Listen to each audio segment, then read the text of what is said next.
We're back this week with another Stu's Views, and this week we're talking about a position that Purdue desperately needs, offensive linemen.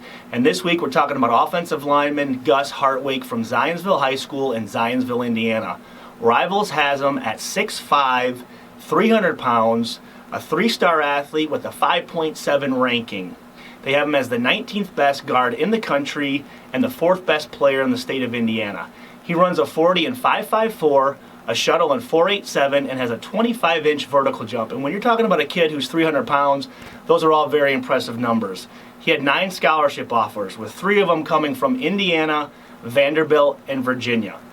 Now, we all know I like my offensive linemen big, nasty, strong, tough, physical, and Gus is all of these. In a 4-minute highlight film, I counted 16 pancake blocks, and there were a couple blocks where he picks the kid up, drives him into the turf, and I never see the kid again. He just absolutely disappears. When talking to his coach, Scott Turnquist, he said he could play all 5 positions on the offensive line. And that's why he thinks, and he also makes all of the calls on the offensive line, that's why he thinks at the next level he can make a great center. He reminds me of a guy named Gene Murkowski, who I played with for 3 seasons and had won 2 Super Bowls with the New England Patriots. When watching his film, I thought he got to the second level linebackers very well. I thought he had good vision and side-to-side steps where he comes down to help his center. A defender crosses his face, he steps to the left and picks him up.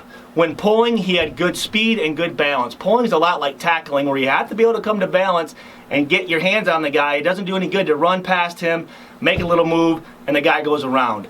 He's a warrior in the weight room, and that's one thing that's going to be great, because he could be a kid who could step onto campus next year and play for us right away. He's also going to continue the tradition of Coach Brom's recruits playing in the All-American game in San Antonio.